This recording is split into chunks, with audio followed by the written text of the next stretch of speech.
If you like what you see, why don't you think about subscribing? And make sure to check out my channel for videos just like this. What is going on, people? It's your boy, Mrbucketlist here, and welcome back. And thank you for voting on this video. This is my first time putting a poll on the channel to see which video you all wanted to see. You all chose this one, so thank you for your participation. Let's get into it. Like usual, I always want to go ahead and welcome the new people to the channel. Welcome. This video is going to be a comparison of 3 different cruise lines. It's going to be Norwegian Cruise Line, MSC Cruise Line, and then Royal Caribbean Cruise Line. And it's going to be a comparison of their adult areas and their spas and thermal suites, so things like that. Also, I just want to be clear, when I use the word comparison, this isn't about saying, oh, what ship is going to be better than such and such. That's not the case. It's more about what's actually offered. So if you all do decide to, like I said, go on one of these cruises or actually buy one of these spa passes, something like that, you'll know exactly what you're getting. And then to wrap up this intro, the last 2 things, I will go ahead and leave the timestamps like I usually do. So if you just want to see a particular line, don't really care about the comparison, they'll be there for you. Just go ahead into the description, you'll see the timestamps. And then I do actually have really big news. I'm not going to say up front, I'm going to put it at the very end of the video. Well, I'm going to put it somewhere in the video. Let's say that, most likely at the end. But if you all want to hear that good news that I have coming up, the big news, then stick around. Other than that, I'll see you soon. Alright, so starting off with the first spa and thermal suite I ever tried, which is actually on Norwegian Cruise Line. Now this actually made me fall in love with the whole concept of spas, because I'm not really a spa guy, but when you go on a cruise, you really want to have that full relaxation. So I opted to try it out, and I ended up loving it. Alright, so I'll go ahead and bring out the positives. The first, as far as the main thing that drew me to even get this, was the indoor pool they have. They have a thermal pool, which is, it's actually fairly large, and it has different sections. It has a waterfall jet thing. It was just really nice, and then right beside it has 2 different hot tubs as well. And so that was the main reason why I did this, because at the time of this particular cruise, this is when cruising was still extremely busy, it was nearly impossible to get in the actual main pool, and I just didn't want to. It's just too many people. But in this thermal suite, it was so relaxing. The water was like this room temperature, so it felt good. It was just all around. That was the main draw, and I really enjoyed it. But that's not all. Ironically, the second main thing I really liked about this was, like I said, this is primarily an adult area, and so I met a lot of people while just sitting in that tub and sitting in little chairs and stuff like that. People just wanted to talk. Now, when I say adult areas and stuff like that, that isn't some type of code word for like adult conversations, like sexual stuff. But ironically, in this actual thermal suite, that's what I did run into. And so, I mean, I'm not going to go into detail about it. If you all want to hear that, I do actually have a separate solo cruise where I do give you all detail about what happened. But just know that it is a possibility, at least from my experience in this suite. It's just people were just, I don't know, just looking to have a good time. That's the best way to put it. And then the last main thing, outside of the different options they had, I mean, it had like a salt room, it had a steam room, sauna, and stuff like that. That's all pretty standard, as you all see in this video. But the last thing I really did enjoy was the actual views. They have these little beds you can lay on. One's either like a little stone bed that's warm and it feels real good, or you can just get a standard lounger with your towel. But it's the front facing of the ship, so you're literally right under the, either right under or above the captain where he's controlling the ship. And so you get his same exact view, and it's really cool. It's really nice, really relaxing. So again, this is what got me hooked into these spas, was trying out NCL's little spa. And then to wrap up NCL, as far as their adult areas, so they actually have something called Spice H20, which is basically like a part of the pool deck that is strictly only for adults during the day.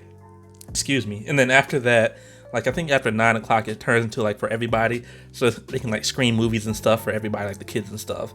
But as far as Spice H20, ironically, because I had the spa pass, I didn't spend much time up there. I mean, it actually gets pretty windy up there. The only cool thing about it is it does have that screen, and also has a bar around there. But again, like I said, that's just your option. So you can either do the spa, or you can do that if you really would just want your alone time from the kids, or you want to be around adults only. Those are your best options for NCL. It's pretty good. And Spa H20 is actually free. And then as far as the actual spa, it just really depends on what you want to get. But that does have a separate charge to it. All right, so next up, we actually have MSC.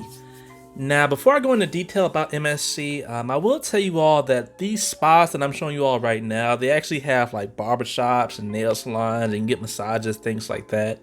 I mean, those are all pretty much going to be the same on any type of ship you go on, so I didn't really go into detail about that because I honestly didn't do it. And those are not considered adult-only areas. I mean, little kids can go and get their hair cut and whatever. It's not really relevant for this video, so that's the reason why I didn't put it in there, if you're curious. Now, as far as MSC, it really surprised me. I'll go ahead and start with the positives. So, one, MSC had it's just a variety of different things that you can actually do compared to NCL. So, MSC actually had, like NCL had a little salt room, but then it also had a cold room. Then it had like just a bunch of different salt rooms. They had like this little room where you listen to like little music and supposedly it like vibrates your head, makes you feel good, something like that. I don't really know, but they had that. Of course, they had different saunas. They actually had they had two different thermal pools. They had one where it was just a standard pool where it had just water just splashing on you, and then they actually had one with loungers. So it's a thermal pool, but you have a lounger, and it was just really cool. And then they also had this room, I call it the death room because it was just dangerous. You go in there and it's like flashing lights. It was like going into like a sauna / disco DJ rave. It was, I mean, I literally almost passed out. It was so hot. It was dangerous, but it was cool that they had it. Just a lot of different rooms. So like I said, the variety on MSC really surprised me.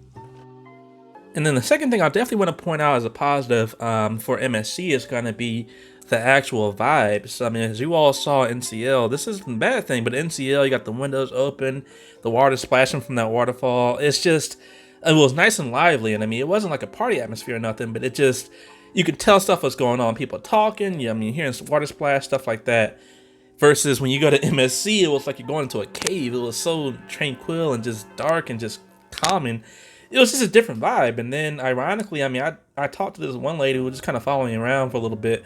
But outside of that, like, I was pretty much in there by myself. Everyone's spread out doing their own things because there were so many different rooms in there. So I really enjoyed, like I said, the variety and just the tone. I mean, if you really come on a vacation to get away from people and you happen to be on the MSC cruise, that little thermal suite, it's amazing. It's a really, really good deal.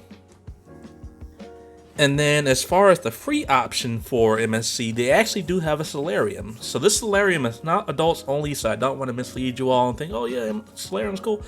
It's not adults only. There were children in there when I was in there. Thankfully the cruise wasn't that busy, so it wasn't that many kids.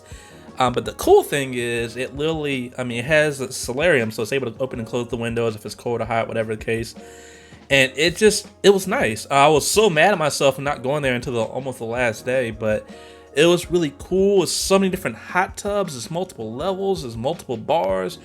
It was just really nice. And so, I mean, if you want to find almost an adult area where you're away from kids and all you really have to do is just find your own hot tub, get a drink, and just chill. And that's exactly what I did. So I consider this almost an adult area. Ironically, there actually is an adult area only pool, which is shown here. That one was okay. The only thing was it was really windy up there and it was right near the smokestack. So I mean, not only are you getting wind blowing on you, but all this dirty, dusty smoke. I personally didn't like it. And then the people that were over there, they weren't really friendly. So I recommend if you want to do any type of adult stuff, either do this thermal suite or potentially go into the solarium on the top floor where the hot tubs are at, or the bottom floor as well. They got plenty of them around there. Either way, it was a really, really good time. I really enjoyed it. Alright, so I do want to be fully transparent about my experience on Royal Caribbean. So being that I only go primarily to the thermal suites and spas for the indoor pools, to my knowledge, both the Royal ships I was on, Mariner of the Seas and Symphony of the Seas, they did not have an indoor pool inside of their spas. So I said, you know what, they don't have a pool. I'm not really going there to get massages or rub downs or anything like that. So I said, I'm just going to pass on it. The good thing is they actually do have solariums that are adults only. So, for example, the solarium that's actually in the Symphony of the Seas, the world's largest ship, it's actually 2 different floors. I mean, it's fairly big, multiple pools. It's just really nice. Not to mention, it actually has a bar. So that's going to be my positives for Royal Caribbean and the solariums. One, the solarium's free, just like the solarium on MSC was free. 2, they actually have a bar included. So I mean, you don't have to walk to the pool deck or whatever to get a drink. You can literally just walk up to the bar, which is amazing. And then the last thing I want to mention as far as a good positive for Royal Caribbean, at least on the Symphony of the Seas, is the view. So this solarium is actually directly above where the captain actually steers the ship. You can actually look down and you can actually see into the captain's window. So it's really cool. They have like a little glass walkway so you can kind of walk over the ocean. It's a lot of these little cool features, but it all encompasses the view. You can see the helicopter pad. It's really cool. Now, as far as the royal ship I was on, the Mariner of the Seas, that one was almost in the middle of the ship. So of course you're not getting the captain view because you're getting like you're in the middle of the ship. It's just impossible. So like I said, it really depends on which ship you go on, but either way, as far as the solarium setup itself, it's pretty similar. Alright, and the last thing I do want to mention is, as far as the solarium, at least on the Symphony of the Seas, it does actually include a restaurant as well. It is a buffet style restaurant, but it does basically open up for breakfast, lunch, and dinner. And it's really good. It's really scenic. It's really nice. Again, like I said, Royal Caribbean may not have the extras like the spa, at least that I know of. They're on NCL and also MSC, but it makes up for it with a really well done solarium, at least on the Symphony of the Seas. So I hope you all enjoyed this video. Now it's time for the big news. It's not much, but it is something to get excited about. For my solo cruisers out there, and not just you all, but anybody on my channel in general that potentially would just like to go on a cruise potentially with me. I had a fellow YouTuber reach out to me. He specializes in solo cruising, so that's why he reached out to me. But he wants us to plan with some other cruisers a group cruise. So I said, yep, I'm down for it. I've been wanting to do that for a while on my own channel. I just really didn't know how to go about it, and he doesn't really know how to either. So we're really working on the details and just trying to get some help. But we do want to do a group cruise. Now, as far as he's over in the UK, so he's coming a long way to do this, and I'm down here in Florida, but at least what I know so far is we're trying to do it in 2023 at the earliest, and it would be leaving from New York. Now, what I did tell him was, I said, hey, I want to try to include as many of my subscribers as possible. I don't want to segregate anybody and say, oh, it's only for solos and this and that, and I don't want to do anything that's too long where people don't have the time to actually get off. So he said he understood, so he's down for it. So we're going to try to do a shorter cruise, hopefully between, I would say, 3 to 5 days, maybe 7 at the max, no more than 7, but most likely 3 to 5. But it'll be out of New York. It'll be 2023. So that's literally all I know. I'm great with money, but I don't want to be responsible for anybody else's money. So that type of stuff, I'm really going to do some research on, so I can just have you all do whatever you need to get on there and just keep me out of it. But I will be a host. If you all want me to, if you do decide to join, I'll give you a great itinerary. You all know I love to actually have a good time. So I'm going to make sure whoever's on my channel is going to have a great time as well. So I'll talk about it a little bit more in the future, but just keep that in mind if you are interested. I am trying to be a part of hosting a group cruise because it will be fun. That's the best way to put it. Regardless, I hope you all enjoyed this video. Thanks for watching. Thanks for making this far. If you did enjoy this video, like usual, please leave a like, leave a comment, and let me know exactly what, after watching this video, which one you would probably prefer. I'd like to see it. Other than that, I'll see you soon.